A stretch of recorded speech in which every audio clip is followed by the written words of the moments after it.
भाइयों को प्रणाम। आज दिनांक 10 अप्रैल 2025 सुबह के 9:20 हो रहे हैं मेरे भाई। देखिए, आज हम बात करने जा रहे हैं, हम लोग करते हैं वकालत, और हिंदू धर्म की वैदिक परंपरा में कोई भी बात है तो हम जो बात करने चाह रहे हैं कि हम सबसे शुद्ध और सात्विक और क्रियान्वित कब होते हैं, ये हमें जानना है। तो हमारा मन जो है वो जब बाल होता है, जब मन बचपन में चला जाता है, जब बहुत ही ज्यादा इजी हो जाते हैं, जब बहुत ज्यादा सरल हो जाते हैं, तो हम बहुत ही शुद्ध और परिष्कृत हो जाते हैं। तो हमारे इसमें क्या होता है कि हम जो बात कर रहे हैं वो बात कर रहे हैं अपने आप को जोड़ने की, योगा करने की, योगा की बात कर रहे हैं। जो हम सुबह यहाँ मैदान में दिख रहे हैं, हम इसके बाद क्या करते हैं, योगा करते हैं।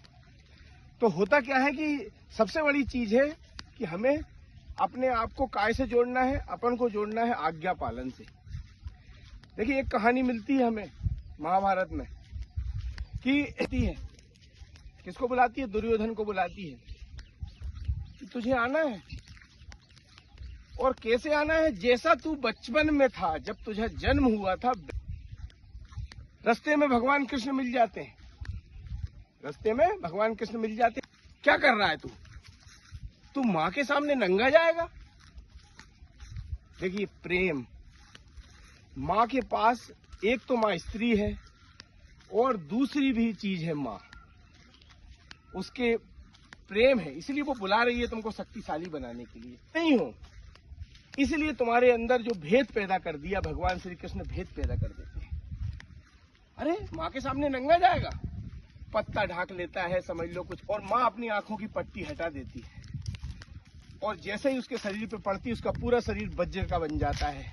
लेकिन तुमको जीवन को नष्ट करने की रास्ता छोड़ जाता है, क्योंकि तुमने माँ को माँ नहीं समझा, तुमने स्त्री समझा, माँ के प्रेम को नहीं समझा। तो कहने का मतलब है जो आज्ञा पालन, जब हम वकालत करते हैं, कोर्ट में आते हैं, तो हम बात कर रहे हैं आज्ञा पालन की। अक्षरशः माँ ने कहा, जब बचपन में जैसा था वैसा आना है। शुद्ध, भगवान शिव क्या है, शुद्ध है। क्या पहना है, बागंबर पहना है। तो क्या है, जो नग्न है, हमें लगता जरूर है कि ये गलत है, लेकिन क्या है कि ये एक शक्ति है कि जब हम बच्चा हो जाता है आदमी, तो वो क्या होता है, सारी कष्टों से दूर चला जाता है, पावरफुल हो जाता है, शक्तिशाली हो जाता है, वो अपने निश्चितता में नाचता है। उसको ये नहीं समझ आता है कि वो नंगा है। तो हम इसलिए बात करते हैं, हम नागा साधुओं की बात करते हैं। मैं ये नहीं कह रहा हूं कि तुम नंगे हो जाओ, लेकिन मैं ये कहता हूं कि तुम सरल हो जाओ। सरल होने का मतलब ये है, आपके बीच में भी कोई आदमी ऐसा होगा, 100 लोग से बात करो, बहुत सरल है, बहुत सीधा है, लेकिन जो इसके बारे में कह रहा है वो सीधा नहीं है, वो कपटी है। मतलब वो उसके अंदर जो है वो है, लेकिन क्या है, हम कर रहे हैं सरल होने की बात। तो होता क्या है कि जब हम सरल हो जाते हैं तो हम प्रकृति से जुड़ जाते हैं। हमें जो हिंदू धर्म की परंपरा है या वैदिक परंपरा है, वो ये बताती है कि तू जब कर रहा है कुछ, तो अकेला ही करना पड़ेगा, अकेला ही जीना पड़ेगा, तुझे प्रकृति से मिलना पड़ेगा। तो तू क्या अकेला है? नहीं है अकेला। तेरे साथ कौन है? तेरे साथ 9 ग्रह चल रहे हैं, तेरे साथ 5 तत्व चल रहे हैं, हवा चल रहा है, धरती बदल रही है, आकाश बदल रहा है हर पल, अग्नि हर पल अपनी दिशा बदल रही है। तो जो तू चल रहा है वो तुझे ताकत दे रही है, वो तेरे साथ है, तुझे जरूरत नहीं है किसी की, तुझे लग रहा है कि तू है। तो इसलिए तू जब करता है, तो होता क्या है कि जब हमें कहीं पहुंचना है, हमें नॉलेज इकट्ठा करना है, तो हमें 2 चीजें हैं जो साहसी बनाती है, ताकतवर बनाती है, जो चाहे हम प्राप्त करना वो हम प्राप्त कर सकते हैं। वो 2 चीजें हैं, ज्ञान और प्रेम। मैं उस ज्ञान की बात नहीं कर रहा हूं, मैंने MBA कर लिया, मैंने डॉक्टरेट कर लिया, मैंने पढ़ाई लिखाई कर ली। भैया, ये तो एक क्षेत्र में ज्ञान है। मैं वकील बन गया साहब, कानून जानता हूं, लेकिन मेरे को उस क्षेत्र में साहस है। मैं जज के पास जाता हूं, कोई बात रखता हूं, जज मेरी इज्जत करता है, जज मेरे को ऑर्डर कर देता है। तो डॉक्टर है साहब, डॉक्टर कॉन्फिडेंस से लिख देता है। क्या लिख देता है? ये वाली गोली ले लो, तुम ठीक हो जाओगे। क्या है? ज्ञान है।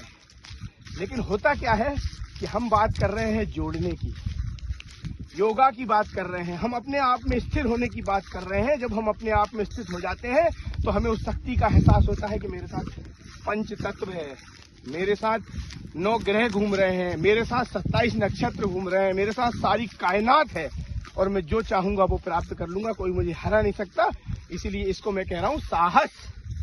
तो होता क्या है कि साहस आता है ज्ञान से और दूसरा आता है प्रेम से। कि हमें जो गीता है वो उसका 6वां अध्याय बताता है कि योग है अपने आप को पहचानने का, कि योग करो, एक मैदान में ले जाओ, कोसा बिछा के बैठ जाओ, आलोम विलोम करो, गहरी सांसें लो।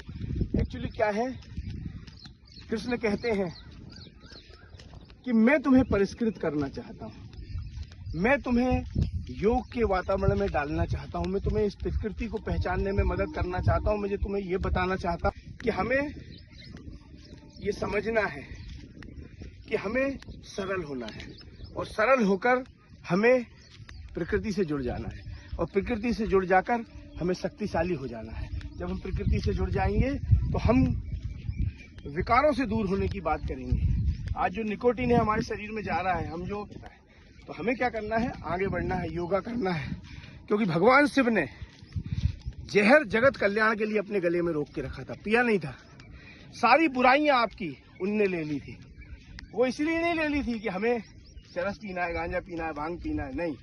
वो इसलिए ले ली थी कि वो तुम्हें बुराइयों से बचाना चाहते थे, वो तुम्हें परिष्कृत करना चाहते थे, वो तुम्हें शुद्ध करना चाहते थे और तुम्हें ज्ञान के आवरण में ढांकना चाहते थे, तुम्हें साहसी बनाना चाहते थे। और जब तुम साहसी बन जाओगे तो मुझे ऐसा लगता है कि साहसी जो होता है उसको किसी की आवश्यकता नहीं है, वो अपने निर्णय खुद लेता है और खुद सफलता प्राप्त करता है। आज के लिए इतना ही। 10 अप्रैल 2025 सुबह के 9:20 हो रहे मेरे भाइयों।